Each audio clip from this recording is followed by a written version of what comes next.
welcome to the Multidimensional Creator. I'm Evangeline Hemrick, your host. Side effects of listening to this podcast may include becoming radically sovereign over your life and taking full responsibility, breathing deeper, moving in new ways that make you feel really good, doing energy work on yourself, your animals, your land, and the planet. Trusting your intuition, grounded clarity, and inspiration. So consult your intuition before proceeding further with the podcast. All right, I want to give you a bit of an energy update with all the things that are going on. This is a perfect time to really anchor into what you always thought about in terms of being a light worker, of holding peace, of regulating your nervous system. It's easy to talk about those things and speculate and learn about being a leader of light and healing and love and peace. It's a whole different thing to embody that and exemplify that. That is what you are being called to right now. Light workers have a new role to play. We're so important. So as I've talked about before, people who feel like black sheep, people who feel like aliens, like they never fit in. Well, this is your time. This is what you came here for. Don't miss it. Don't be so caught up in the distractions that are purposefully put in front of you on a silver platter to distract you from your power and your love. Don't do it.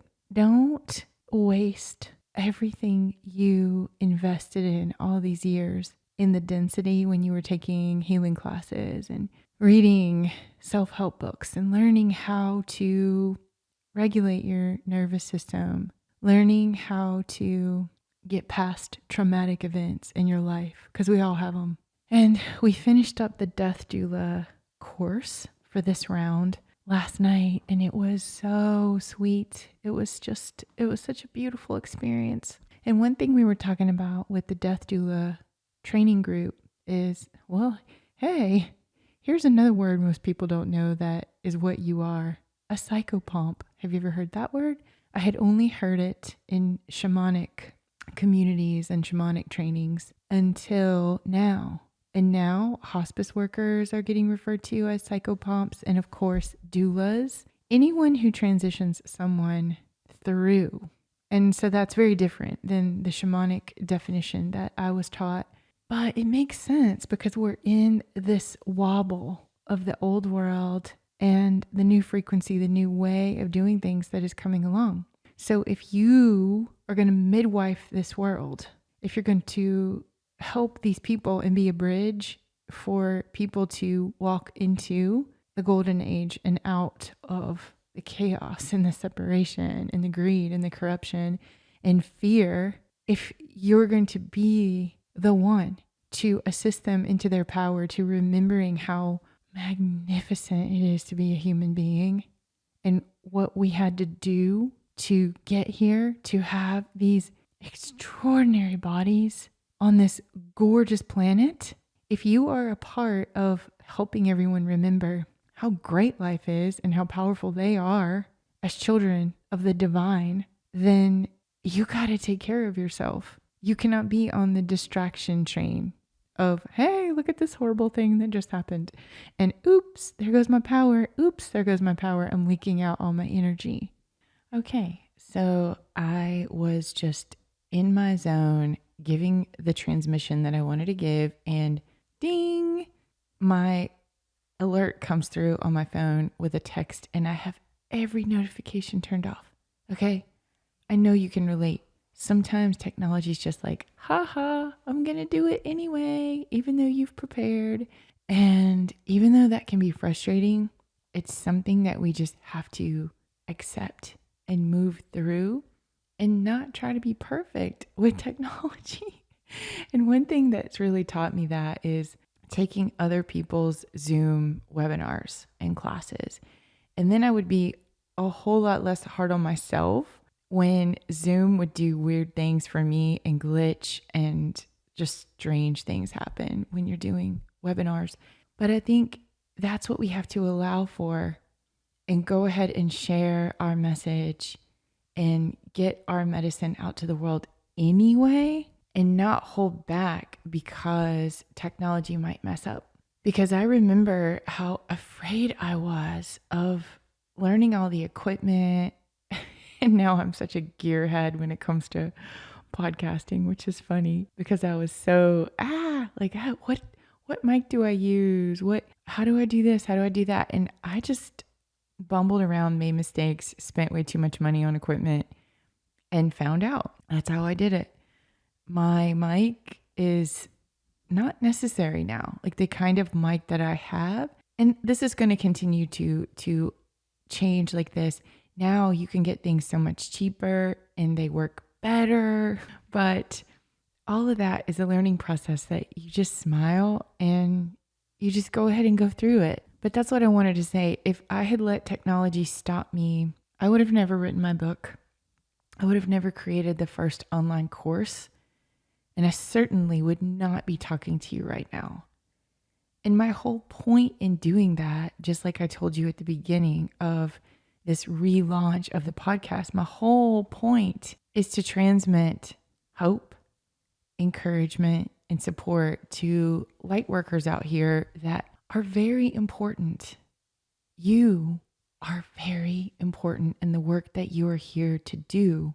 No one can do it like you. That's what my one-on-one sessions really focus on, is you being able to access your unique gifts and utilize them. So if you are really ready to put your work out into the world in a huge, effective way, I'm here for you. I'm here for you to show you how to do that. Because, like I said, it's not going to be like anybody else does it. So I was speaking about minding your mind, not letting all the distractions pull you off course, staying true to the path that you're on. And this is hard because everything is attempting to distract us from our purpose work all the time. And there's a reason for that, but we don't focus on the dark side. We are here to bring the light. The thing with empaths is we are feeling all the thoughts of the collective, and that's very heavy on us. But also, never forget the thoughts that you are creating, the thoughts you are tending are affecting humanity and the animals and everyone else as well. I'll never forget that when I had my first reading with Michelle Bentley, animal communicator. And Kona was the one that we started with, not my dogs who've crossed over on the other side, but Kona. And he was expressing through her, let her know how powerful her thoughts affect me. Because of those transmissions, those telepathic transmissions, your animals are incredibly affected by the thoughts that you are holding. So how do we create these beautiful thoughts that then create our world? I'm going to go ahead and tell you, it's work. You have got to focus on that. Maybe even set reminders on your phone throughout the day. And don't look at journaling practices anymore of just like fluffy, indulgent self-care or creativity is not indulgent. Creativity is essential. But where we were in the density when it comes to things like journaling was like, oh yes, I like to do that. Or no, I'm not really one who journals. Now it's like, well, how are you tending to your thoughts? How are you cultivating your thoughts? There are lots of ways to do this. And I have an old podcast in the archives called something about a dirty mind. What did I call it? Confessions of a Dirty Mind. And all of the techniques in there that I learned from Raymond Grace are quite effective to this day. And I just recommend, whether it's tapping, EFT, whether it's NLP, neuro-linguistic programming, or whether it's visualization, just creative visualization and journaling with purpose. You have got to, at this point, cultivate your thoughts. If you want to create the kind of world that we all want to live in together. So, as I mentioned in the last episode, the sacred freaks are here to build the new earth, to build together in the golden age. And are you seeing how distortions that were put upon really beautiful truths, like say Christianity, Christ consciousness, it's a beautiful path. If you really look at the Essenes, the Gnostics, the Rosicrucians, all these groups that have been totally hidden and were attempted to be eradicated, but that truly followed the example of Jesus Christ. So you have a lot of distortions now on top of things that are really noble and wonderful. And that is what is exciting to me. That is what is coming out at this point, is the secret's coming out. So don't perceive it as a negative if you don't want to, because even though it can be like, oh my gosh, look at all these secrets, it's all been going on all along. But where you get to be in the driver's seat of creating your world is not to focus on the bad. We acknowledge that these things are happening on planet Earth, but there is no productive results that come from focusing on bad things happening. So this is my message to you today. Mind your mind right now with me. Create a beautiful thought. Create a thought that is the highest level of refinement you can visualize right now. What can you visualize that is the most beautiful? So if you're like, I don't know how to do this, can you see yourself or someone else in the highest state of vibrancy, happiness, health, joy, beauty? Can you see that in your mind? Can you see an environment with flowers, colors, just the perfect decor that only you can make in your own mind? I'll give you another example. This is what's been happening with me just in a very spontaneous way lately. I've been visualizing this banquet table where my ancestors come up and sit and I serve them. And I've been getting really imaginative with what I offer them. There's like these flower elixir drinks, and there's beautiful, beautiful food that's alive and just radiating sunshine. The food is just like eating the sun. And I'm handing each one of them different things. And the table that we're at, this banquet table, it keeps expanding since it's quantum. It keeps expanding for what ancestors want to come up and sit with me at the table. In pre-eclipse, it was sort of uncomfortable. I was explaining to them how I'm changing, which therefore means they're changing because they're inside my DNA. They're in my library, so to speak. I always think of DNA as, those gorgeous libraries where you have to roll up a ladder to get up to the information. That's just always how I've pictured my DNA inside. It's like there's all this wealth of knowledge and skill sets and tools to access. And you've got to roll that ladder over there, climb up, and find just that piece of information that you want. So that's what I've been doing with especially my great-grandmother, my grandmother who's on the other side, my aunt who's on the other side, and her aunt, my great aunt, especially that group of 4.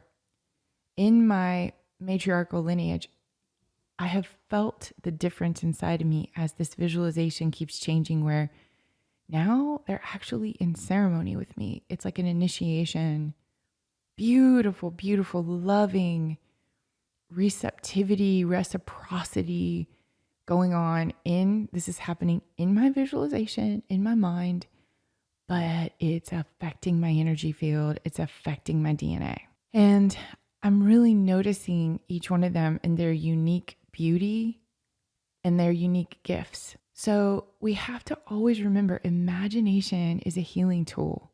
It's a gift from God, but it can also be destructive. If you let your imagination run wild on everything you don't want to happen, you are involved in creating that. And that's a tremendous responsibility. Honestly, it's sobering, but It's a responsibility that conscious creators carry, and they carry it well. So I hope at the completion of this time with me now, you take a minute, you close your eyes, and you visualize the kind of world that you want to live in. Not the kind of world that scares you or upsets you. What kind of a community do you want to build and grow on planet Earth? What kind of friends do you want to have?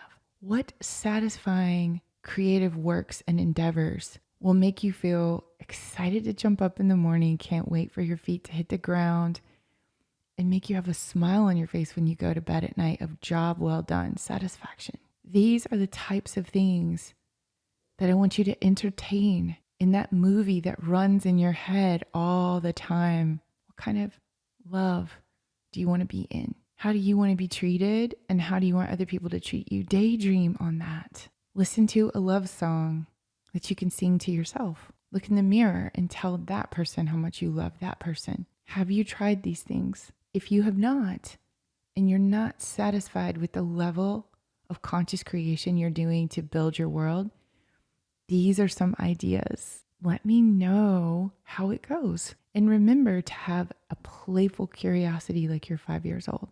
Always invite your inner 5-year-old to the conversation. Until next time, keep creating. Thank you for spending time with me today. If this episode supported you, come connect with me on Instagram at Evangeline Hemrick.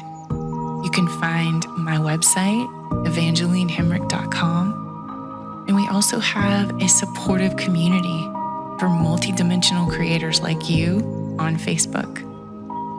To go deeper with me in one-on-one work, you can book a private session with me on my website. Until next time, stay embodied, stay sovereign, and keep listening to your intuition.